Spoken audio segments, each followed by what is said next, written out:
BBC Bangla আপনাদের স্বাগত। আজ আপনাদের সাথে লন্ডন স্টুডিও থেকে আছি মানসী বড়ুয়া, আর ঢাকায় আমার সাথে থাকছেন আকবর হোসেন।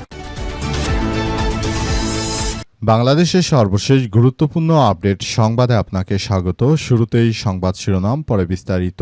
প্রথমেই জানাবো, রাষ্ট্রপতির পদে বিএনপির মনোনীত প্রার্থী মির্জা ফখরুল। রাষ্ট্রপতির পদে বিএনপির মনোনয়ন পেয়েছেন দলটির মহাসচিব এবং স্থানীয় সরকার পল্লী উন্নয়ন ও সমবায় মন্ত্রী বিএনপির মহাসচিব মির্জা ফখরুল ইসলাম আলমগীর। আজ দলের শীর্ষ নেতাদের জরুরি বৈঠকে তার নাম চূড়ান্ত করা হয়েছে। পরে তার মনোনয়নপত্র নির্বাচন কমিশনে জমা দিয়েছে বিএনপি। এরপর জানাবো, রাষ্ট্রপতি নির্বাচন স্থগিত চেয়ে হাইকোর্টে রিট। সংবিধানের ৭০ অনুচ্ছেদের বৈধতা নিয়ে প্রশ্ন তুলে রাষ্ট্রপতি নির্বাচনের তফসিল স্থগিত চেয়ে হাইকোর্টে রিট করা হয়েছে। সুপ্রিম কোর্টের আইনজীবী অ্যাডভোকেট ইউনুস আলী আকন্দ রিটটি দায়ের করেছেন। এদিকে ফ্যামিলি কার্ড প্রকল্প ৩২১ কোটি টাকা দিয়ে ট্যাব কিনছে সরকার। দেশে ফ্যামিলি কার্ড বাস্তবায়নে মাঠ পর্যায়ে তথ্য সংগ্রহ, তথ্য যাচাই বাছাই ব্যবস্থাপনার জন্য ৩২০ কোটি ৭১ লক্ষ ২০ হাজার টাকার অ্যান্ড্রয়েড ট্যাব কিনছে সরকার। বাংলাদেশ নৌবাহিনীর অধীনে ডকইয়ার্ড অ্যান্ড ইঞ্জিনিয়ারিং ওয়ার্কস লিমিটেডের কাছ থেকে এসব ট্যাব কেনার প্রস্তাব অনুমোদন দেওয়া হয়েছে। এবারে জানাবো, পলক যথাযথ চিকিৎসা পাচ্ছে না অভিযোগ আইনজীবীর। জুলাই আন্দোলনের সময় রাজধানীর মোহাম্মদপুরে ট্রাক চালক মোহাম্মদ হোসেনকে গুলি করে হত্যার অভিযোগে করা মামলায় সাবেক তথ্য যোগাযোগ প্রযুক্তি প্রতিমন্ত্রী জুনায়েদ আহমেদ পলক সহ আসামিদের বিরুদ্ধে অভিযোগ গঠনের শুনানি পিছিয়েছে। সব আসামির উপস্থিতি নিশ্চিত না হয় আগামী ১ সেপ্টেম্বর নতুন দিন ধার্য করেছে আদালত। এবং সর্বশেষ জানাবো, অস্ত্রোপচারের পর হাসপাতাল থেকে বাড়ি ফিরলেন প্রধানমন্ত্রী। অস্ত্রোপচারের পর হাসপাতাল থেকে ছাড়পত্র নিয়ে বাড়ি ফিরেছেন মালয়েশিয়ার প্রধানমন্ত্রী আনোয়ার ইব্রাহিম। আজ দেশটির রাষ্ট্রীয় সংবাদ মাধ্যম বার্নামার প্রতিবেদন থেকেই তথ্য জানা গেছে। এর আগে আনোয়ার ইব্রাহিমের প্যারাম্পিক্যাল বা হার্নিয়ার চিকিৎসা সফলভাবে ল্যাপারোস্কোপিক অস্ত্রোপচার করা হয়। অস্ত্রোপচারের পর চিকিৎসকদের একটি বিশেষজ্ঞ দল তার শারীরিক অবস্থা নিবিড়ভাবে পর্যবেক্ষণ করছিল। প্রিয় দর্শক, এতক্ষণ শুনছিলেন সংবাদ শিরোনাম, এবারে বিস্তারিত।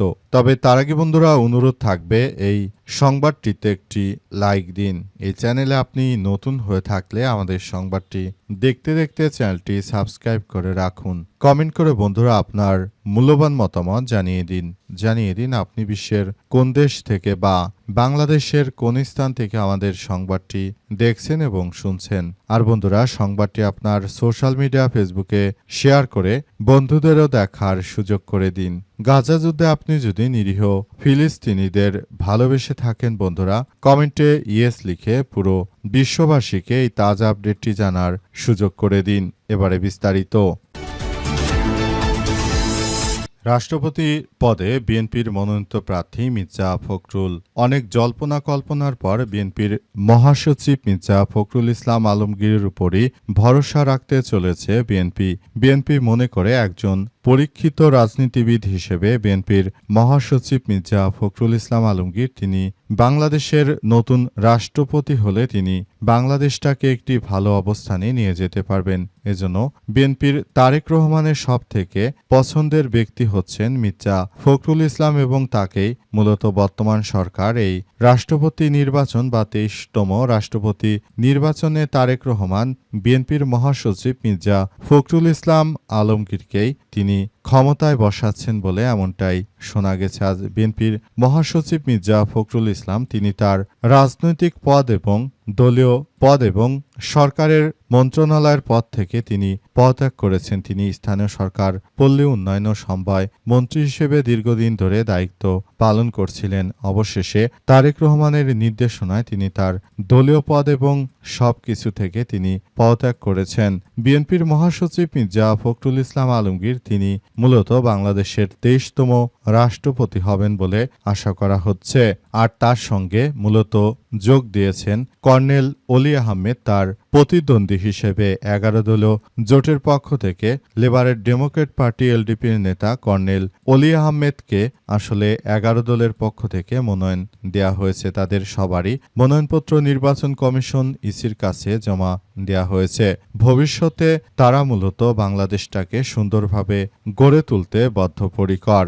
সেজন্য তারা এই নির্বাচনটিকে খুব সুন্দরভাবে পরিচালনার কথা বলছে। রাষ্ট্রপতি নির্বাচন স্থগিত চেয়ে হাইকোর্টে রিট। সংবিধানের ৭০ অনুচ্ছেদের বৈধতা নিয়ে প্রশ্ন তুলে রাষ্ট্রপতি নির্বাচনের তফসিল স্থগিত চেয়ে হাইকোর্টে রিট করা হয়েছে। আজ ১৩ আগস্ট সুপ্রিম কোর্টের আইনজীবী অ্যাডভোকেট ইউনুস আলী আকন্দ রিটটি দায়ের করেছেন। রিটে সংবিধানের ৭০ অনুচ্ছেদের বৈধতা চ্যালেঞ্জ করা হয়েছে। সংবিধানের ৭০ অনুচ্ছেদে বলা হয়েছে, কোনো নির্বাচনে কোনো রাজনৈতিক দলের প্রার্থীরূপে মনোনীত হইয়া কোনো ব্যক্তি সংসদ সদস্য নির্বাচিত হইলে তিনি যদি ক উক্ত দল হইতে পদত্যাগ করেন অথবা খ সংসদে উক্ত দলের বিপক্ষে ভোটদান করেন, তাহা হইলে সংসদে তাহার আসন শূন্য হবে, তবে তিনি সেই কারণে পরবর্তী কোনো নির্বাচনে সংসদীয় সদস্য হইবার যোগ্য হইবেন না। রিটকারী আইনজীবী দাবি করেন, এই বিধানের কারণে সংসদ সদস্যরা স্বাধীনভাবে এবং ভোট দেওয়ার সুযোগ থেকে বঞ্চিত হন। এক্ষেত্রে তাদের গণতান্ত্রিক অধিকার এবং বাধাগ্রস্ত হচ্ছে। এই কারণে রাষ্ট্রপতি নির্বাচনে বর্তমান প্রক্রিয়া স্থগিত চেয়ে আদালতে হস্তক্ষেপ চাওয়া হয়েছে। এদিকে দেশের ২৩তম রাষ্ট্রপতি নির্বাচনের মনোনয়নপত্র জমা দেওয়া হয়েছে। সেখানে বিএনপির মহাসচিব মির্জা ফখরুল ইসলাম আলমগীর তিনি বাংলাদেশের পরবর্তী নির্বাচিত প্রেসিডেন্ট হিসেবে তিনি দায়িত্ব গ্রহণ করতে পারেন বলে মনে করা হচ্ছে। বাংলাদেশের এই বিষয়গুলো সবার জন্য খুবই গুরুত্বপূর্ণ বলা হয়েছে। এই রিটটি দায়ের করার পর মূলত বিষয়গুলো সামনে আসতে শুরু করে এবং এই রিটের বিষয়টি নিয়ে এখন পর্যন্ত আসলে কি হবে, শেষ পর্যন্ত রিটের বিষয়গুলো আসলে এখন পর্যন্ত ভালোভাবে সবকিছু কার্যক্রমগুলো আসলে বলা হয়নি অবস্থায় সবকিছু যার যার মতো করে আলাদাভাবে কার্যক্রম চালানো হচ্ছে। ফ্যামিলি কার্ড প্রকল্প ৩২১ কোটি টাকারই শুধু ট্যাব কিনছে সরকার।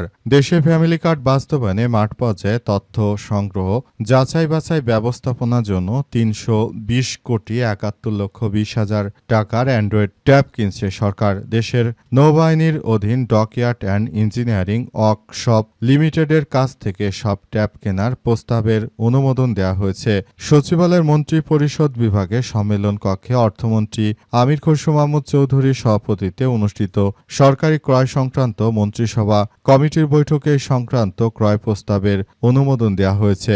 বৈঠক সূত্র থেকে জানা গেছে যে সমাজ কল্যাণ মন্ত্রণালয়ের অধীনে সমাজসেবা অধিদপ্তরের বাস্তবায়নাধীন স্ট্রেংথেনিং বা সোশ্যাল প্রোটেকশন ফর ইমপ্রুভমেন্ট বা রেজিলিয়েন্স ইনফ্লুয়েন্স অ্যান্ড টার্গেটিং প্রকল্পের আওতায় ফ্যামিলি কার্ড বাস্তবায়নের জন্য সব ট্যাব কেনা হবে। ক্রয়ের জন্য সুপারিশ করা প্রতিষ্ঠান বাংলাদেশ নৌবাহিনীর অধীনে ডকইয়ার্ড অ্যান্ড ইঞ্জিনিয়ারিং ওয়ার্কশপ লিমিটেডের সেনাকান্দা বন্দর নারায়ণগঞ্জ। চট্টগ্রামে কাস্টমসে ২ কোটি ২৩ লক্ষ টাকার ভেরিয়েশন। এদিকে একই বৈঠকে চট্টগ্রাম কাস্টমস হাউজে বিদ্যমান modular data centre, local area network, LAN নেটওয়ার্কের অবকাঠামো এবং সংশ্লিষ্ট তথ্যপ্রযুক্তির অবকাঠামো স্থানান্তর পুনর্বিন্যাস সবকিছু করার জন্য বর্তমান সরকার ব্যাপকভাবে কার্যক্রম চালিয়ে যাচ্ছে। সরকার বিষয়গুলোকে খুবই গুরুত্ব দিয়ে করছে বলে এমন কথা নিশ্চিত করা হয়েছে। বর্তমান সরকার যে কার্যক্রম চালাচ্ছে এবং ফ্যামিলি কার্ড নিয়ে যে বিষয়গুলো সরকার দেখাতে শুরু করেছে, এটি বাংলাদেশের জনগণের জন্য আদতে এই ফ্যামিলি কার্ড বসে বসে টাকা নেওয়া, সেটা দেশের মানুষকে কর্ম থেকে দূরে সরিয়ে রাখবে এবং দেশকে একটি ঋণ নির্ভর অর্থনীতিতে পরিণত করতে পারে বলে ধারণা করছে বিশ্লেষকরা। সরকারের এই প্রকল্পগুলো আদতে বাস্তবায়িত হবে নাকি, দেশের মধ্যে বিদ্যুৎ ও জ্বালানির সহ যে সংকটগুলো রয়েছে সেগুলো হবে কিনা, সেটি এখন পর্যন্ত আসলে বোঝা যাচ্ছে না। পলক যথাযথভাবে চিকিৎসা পাচ্ছে না, অভিযোগ আইনজীবীর। এবার পলকের জন্য তার আইনজীবীরা আসলে নতুন করে কথাবার্তা বলতে শুরু করেছে। আওয়ামী লীগের সাবেক আইসিটি প্রতিমন্ত্রী জুনায়েদ আহমেদ পলক তিনি আসলে দীর্ঘদিন ধরেই আইসিটি প্রতিমন্ত্রী হিসেবে দায়িত্ব পালন করেছেন, তবে সেখান থেকে আসলে এই মুহূর্তে তাকে যথাযথভাবে চিকিৎসা দেওয়া হচ্ছে না বলে অভিযোগ করেছে তার আইনজীবীরা। এই ঘটনার পরই পরিস্থিতি পলকের এই বিষয়গুলো নিয়ে তদন্ত শুরু হয়েছে। শেখ হাসিনার সময় বিদেশে অর্থ পাচার, মানুষ হত্যার ঘটনাসহ বিভিন্ন মামলায় অভিযুক্ত জুনায়েদ আহমেদ পলক তিনি দীর্ঘদিন ধরে আসলে বাংলাদেশের বুকে তিনি অবৈধভাবে ভোটবিহীন নির্বাচনে অংশগ্রহণ করে দেশটাকে তিনি এক ভয়াবহ ষড়যন্ত্রের মধ্যে ডুবিয়ে দিয়েছিলেন। এটি আসলে আমাদের সবার জন্য খুবই এক গুরুত্বপূর্ণ বিষয় হিসেবে দাঁড়িয়েছে। পলকের মতো যারা দুষ্কৃতকারী রয়েছে তাদেরকে যথাযথভাবে শাস্তির আওতায় এনে তারপর এই পরিস্থিতি মোকাবেলা করা এই মুহূর্তে সবাইকে আরও বেশি কার্যক্রম চালানোর ক্ষেত্রে গুরুত্ব দিচ্ছে।